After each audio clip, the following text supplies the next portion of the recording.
નમસ્કાર, YNN ન્યૂઝમાં આપનું સ્વાગત છે। સમાચારમાં વાત કરીએ તો સાંસદ હેમાંગ જોશી ઇલેક્ટ્રિક કાર લઈને સંકલન સમિતિની બેઠકમાં પહોંચ્યા હતા। પત્નીની ઇલેક્ટ્રિક કાર લઈને સાંસદ સંકલનમાં પહોંચ્યા હતા ત્યારે પ્રધાનમંત્રીની અપીલને ધ્યાનમાં રાખીને આ ઇલેક્ટ્રિક કારનો ઉપયોગ કરવામાં આવ્યો છે। સાથે સાંસદે જણાવ્યું હતું કે હવે એવી પણ ટેવ પાડવામાં આવશે કે ઇલેક્ટ્રિક કાર લઈને જ આવો। એક જ જગ્યાએ જવું હોય તો એક જ ગાડીમાં જવું જોઈએ તેમ પણ હેમાંગ જોશીએ જણાવ્યું હતું। ત્યારે પર્યાવરણ બચાવવા અને ફ્યુઅલ બચતનો હેમાંગ જોશીએ સંદેશ આપ્યો છે। રિપોર્ટર રાહુલ રાજપૂત, વડોદરા। વડાપ્રધાન નરેન્દ્ર મોદીએ આહ્વાન કર્યું છે કે ઈંધણ બચતને માટે તમે ઇલેક્ટ્રિક કાર લઈને સંકલન ખાતે પહોંચ્યા છે।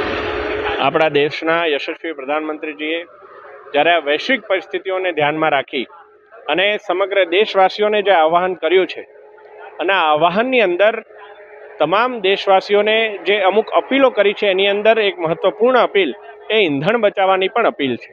અને આ અપીલના અંતર્ગત જે એનર્જી સસ્ટેનેબલ જે ઓપ્શન્સ છે એને આપણે કઈ રીતે એક્સપ્લોર કરી શકાય એ માટેના આજે એક જે પહેલ છે એ મારા દ્વારા કરવામાં આવી છે। આજે જ્યારે મારા ધર્મપત્ની પાસે જ્યારે ઇલેક્ટ્રિક વ્હીકલ હોય અને તેઓને આજે એમના નોકરી અર્થે ના જવાનું હોય, આજે હું એમનું ઇલેક્ટ્રિક વ્હીકલ લઈને આવ્યો છું અને જ્યારે પણ અમારા ઘરે આ ઇલેક્ટ્રિક વ્હીકલ ઉપલબ્ધ હશે ને મારો પ્રવાસ થવાનો હશે ત્યારે આ જ ઇલેક્ટ્રિક વ્હીકલથી પ્રવાસ કરવાનું હું પ્રયોગ કરીશ અને એ પ્રયત્નથી માનનીય વડાપ્રધાનશ્રીની અપીલમાં હું મારું પણ ખિસકોલી સમૂહ શું યોગદાન આપી શકું એ માટેનો પ્રયાસ કરીશ।